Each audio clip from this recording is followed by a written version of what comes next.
All right, couldn't get better and clearer than this. This is Millennial Millie, and she clearly gets some good feedback from the people here at Richmond against the gun loss. And the second guy that I'm going to quote from is really important. So let's get it done.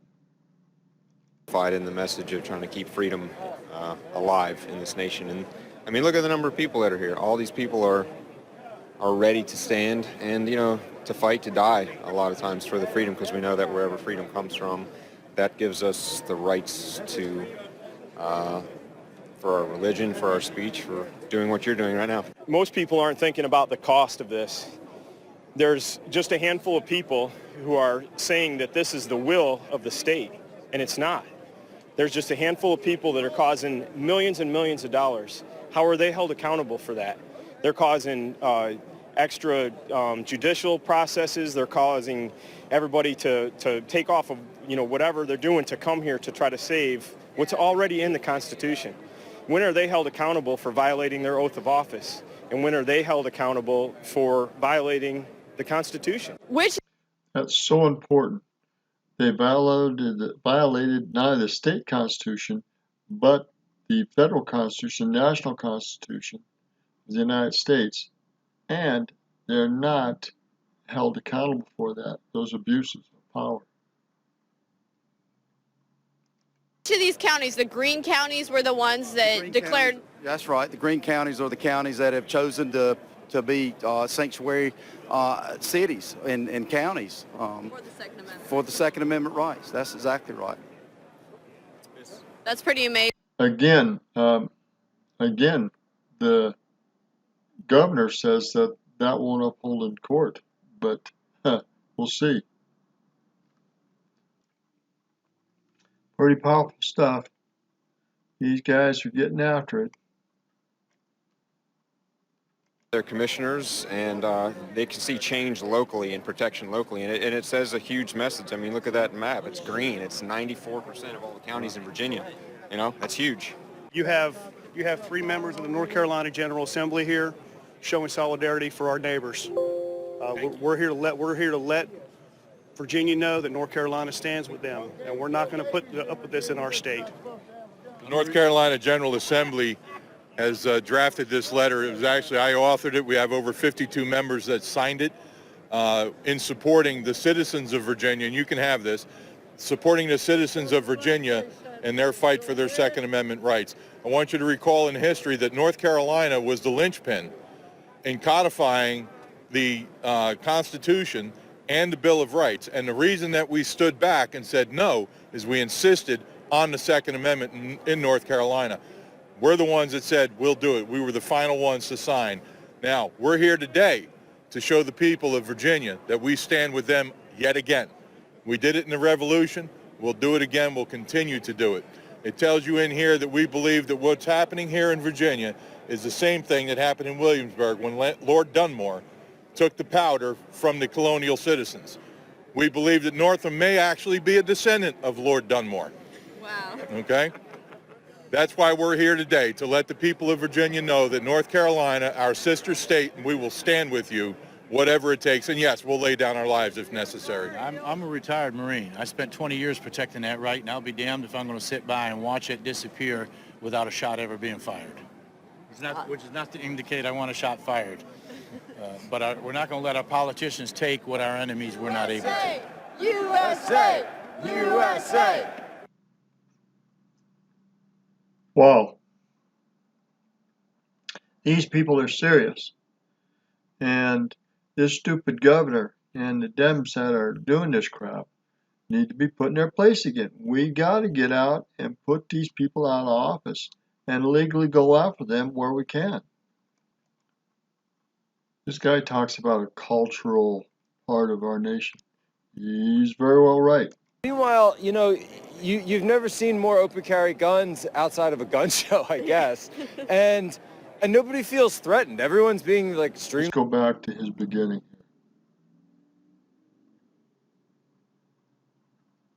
I have to do a little bit of editing on this. And he may not like it, but I think this is actually bigger than some of the Trump rallies I've seen too. This is because this actually goes beyond politics, right? This is American culture. This is a cultural issue. And I think the politicians don't quite understand that this is one of the bedrocks of American culture, of what makes America exceptional, an exceptional nation. This is the only nation on earth that has something like the Second Amendment. It's just amazing to see how many people are just openly carrying, and they don't care, and they are willing to stand up to defend the Second Amendment. And meanwhile, you know, you've never seen more open carry guns outside of a gun show, I guess. And nobody feels threatened. Everyone's being like extremely polite. As they say, armed society is a polite society, right? Yeah, I feel really right. safe. Yeah, everybody feels safe. Everybody's just kind of, you know, minding each other's personal space. Nobody's bumping anyone, anything like that. It's not like, you know, you go, you know, try to think of areas that have a lot of people like, you know, like a concert or something, you know, and everyone's bumping around, trying to get ahead. Here, everyone's, oh, excuse me, pardon me. You know, can I help you with that? And it's also amazing to me to see, I've seen people here from Virginia, from Pennsylvania, from Ohio, from North Carolina, from Michigan I've seen, probably even further, and they're coming out. And people really understand, Texas, of course Texas, no surprise there, that people really do understand the gravity of the history that's at play here, in the sense that, you know, you hear people saying, we stand with the people of Virginia like we did during the Revolution, like we did in times past when rights were threatened. This idea of patriots banding together, I mean, again, that goes directly to the heart of what it means to be an American. We're going to end it there. I'll look at the rest to see if there's more to add to this. That is powerful, powerful. All right. This law shall not be infringed. Here's John McQuire, Virginia House of Delegates. People call it the most common sense gun law they've heard of, and it's going through the legislature right now. It's the Kate Nixon Act, and what it basically does is says that you can sue the government if you get shot in a gun-free zone. Now, many of you may remember there was a mass shooting in Virginia Beach last May. Well, Kate's husband told her to carry her gun to work that day, and she said, I can't. It's a gun-free zone. And so then she got shot, and she called her husband up and said, honey, I got shot. Can you call 911? And then she was killed. So the government is trying to make us helpless victims. And, you know, there's a reason why our founding fathers refused to ratify the Constitution without the Second Amendment right. If you put yourself into the mindset of the people back then, British soldiers were going into our houses doing whatever they wanted. And so it's tyranny. So I don't understand what these people don't understand shall not be infringed. So I think it's the most common sense gun bill out there, and we need to get it passed. Oh, yeah, definitely. I was actually thinking about that the other day. I was like, these places that want to have gun-free zones, they should assume liability because they are disarming you. They should then be responsible for keeping you safe. And if they can't, if they don't have armed security, if they fail to do so, you should be able to sue. So that makes so much sense, and I'm glad you're doing that. There's a war on common sense. You know, if somebody broke into your house and you had a gun, you'd be glad you had a gun. If somebody broke into your house and you didn't have a gun, you wish you had a gun. And did you see the news recently? In London and England, they banned guns. And so this year, they surpassed New York and London for the most murders, so now they're banning knives. It's not a gun problem, it's not a knife problem, it's a mental health, it's a human problem. There he is. Wow. Can you get any better now? Lieutenant Governor Justin Fairfax, one of the Democrats that's trying to take away your gun rights. He's sitting there right now getting ready to do what he can to infringe upon the Second Amendment. Why aren't you dropping 142? You don't want me to. Well, yes, we do. Why don't we want you to? So have you seen the amended bill 142? We want you to drop 142. Well, let them answer the question. In the Commonwealth of Virginia, to get a concealed carry permit, you have to take a gun safety course. It's kind of a little bit backwards, but, you know, obviously that's not going to change. If you had constitutional carry, would you discharge it? But I've always supported constitutional carry before. I'll support it again. So as an NRA and a Maryland State Police certified firearms instructor that certifies people to carry guns, what qualifies you to decide what we teach and what laws people have to follow in order to qualify for a concealed carry permit, when the biggest part of a concealed carry class is how to handle the gun safely, how to store it safely, how to store your ammunition safely, how to keep the stuff away from your children and wish you were everything teaching else. all these classes. I really wish. So you're People right. like me teach all these classes. No, there are, but there are people that are not like you teaching these classes too. In Virginia, you can actually take an online class and not have to be in person. Those videos in many cases are made by outside the state entities, and people like you aren't doing them. And what you're talking about passing on to individuals isn't what's in there. I'm not looking to dictate what has to be in the course. My bill doesn't dictate what has to be in the course. My bill just says when someone takes the course that they're told up hand what they can expect to learn from that course, and that way they can decide whether that's the course they want to spend their $100 on, or it's a different course they want to spend their $100 on. I teach a class for $75. It's 4 hours long that covers points that exceed state minimum requirements. Online or in person? It's in person. See, because I love you. That's what we need. We need more of you. And if you would teach your class online, I would take people and point them to your class. What classes are offered online? Well, do you think I know all these URLs off the top of my head? I mean, come on, get a little real. Name a company. I will take you upstairs. You want to go upstairs? We'll go look. You want to come upstairs? We'll do review upstairs. Let's go. Let's go. Let's go. Let's go. Let's do it. He's getting cold. I'm offering to show you the truth. How you doing? Thank you. All right, let's go. You have to go through a different entrance, obviously. Okay. But I'm a huge supporter of the Second Amendment, support constitutional carry, Okay. grew up shooting competitively. I'm on the same side you are, trust me. And the whole point is I don't want to be the guy to tell you what to teach because I'm not you and you know 10 times more what should be in that class. I'd love to show you what I'm talking about and the importance of what this is. And I'd love to meet you upstairs. I'd be happy to answer all the questions and show you all this stuff. I don't believe in putting in ridiculous bills. I don't believe in doing anything that impedes our constitutional rights or the Second Amendment at all. And be happy to demonstrate. But obviously, as you heard from law enforcement, you just have to go through a different entrance. That's fine. What are some of your grievances with his bill? The fact that someone in a cheap suit feels that they have the right or authority to tell people what they should and shouldn't purchase. You know, if you're making a decision to carry a firearm, you should be smart enough to make that decision on your own based on what kind of class it is that you're going to take and who's going to teach it. And telling me I have to take a class in order to do that is a flat-out infringement. Plain and simple, bottom line. We got to go through this door up here. That door over there? Oh. You guys Firearms prohibited. Yeah, let's see the Well, gun. we're going to try that because if he's not going to let us do that. So it looks like they weren't able to make it up here because there's no gun policy in the building, and they were both carrying, so they were not able to come in. But we still wanted you to show us so the viewers can see what you're talking about. So here's the background of the legislation. There's a lot of new concealed carry members every year, every month in Virginia. And there are a lot of people who grow up around firearms, but there are a lot that don't. People, when they first get that concealed carry permit, may not know what the legalities are around brandishing a weapon. They don't realize that if they happen to be in a situation having a heightened discussion with someone and they just accidentally pull their jacket back and it shows part of their weapon, that could get them in trouble. Not every concealed carry permit holder is an attorney.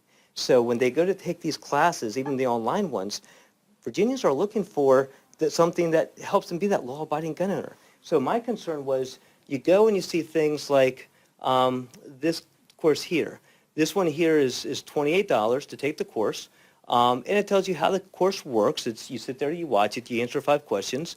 So someone will sit through this for 45 minutes and then realize that it gave them basically Firearm 101. This is a chamber, and this is how you point the weapon, safe direction, but not what your obligations and best practice are for being a concealed carry permit holder.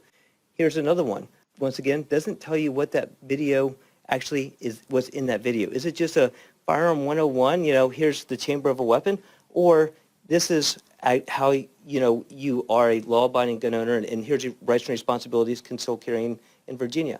The reason why a lot of these online videos don't talk about the responsibilities, obligations, and best practices of concealed carry in Virginia is they use these videos for multiple states, and some states are different. So is this basically making more requirements for these online gun safety classes? No, the only thing it does is require them to put a paragraph and say, this video includes some obligations, responsibilities, and best practices for being a concealed carry permit holder, or it doesn't. That's all it does. Say I want to take a concealed carry course and I'm looking at stuff online because that fits with my schedule or my lifestyle. And I come across a site and maybe I think, okay, I want to sign up for this site and do my concealed carry. And I take the videos, then to find out later on down the road they didn't teach me about something. And now I'm running into a legal problem. Is this going to somehow address that? Concealed carry permit holders, we're all law-abiding citizens, right? But you have to know the law, and that's sometimes the issue. You know, I've had someone come up and say, well, Glenn, it's not our responsibility to make sure, you know, people, know how to be safe with the firearm. And I'd argue as law-abiding gun owners that value the Second Amendment, it is our responsibility, because in today's society, any incident, any accident that the media deems as preventable, they use to take away more of our Second Amendment rights. I mean, think about it for a second. Bump stocks. You know, it's been used in one violent tragedy in history, right? And now they're banned. You know, we're probably one, God forbid, child death, away from seeing mandatory trigger locks on firearms when they're not in your possession. That's why it's so important for people to, for us to have this information, because we all want to be law-abiding gun owners as concealed carry permit holders. You just have to know the law, and we know that anything that happens will be used against us as a group to come after more of our Second Amendment rights. Some of the ideas that came were from some of the people that were at the rally today. They're some of my core volunteers. We show up and we're normal people. I'm an IT guy, for gosh sake. So it's not like we're just some sort of legislative anybody. We are just normal people coming up with some actual, I want my words back, common sense solutions, So that's just something that we're very passionate about. I mean, and I'm just glad that Glenn is some open-minded kind of guy where we saw some things in this legislation we didn't really agree with, say, hey, what's going on with this? And instead of shouting at him, we said, can we do a roundtable? And he's like, yeah, come on up. And so we actually opened up his office, and we came up, and it was a bunch of blue-collar people and coming up and just making things right. It seems like that's something that you could actually get passed, given that the Democrats have the majority right now.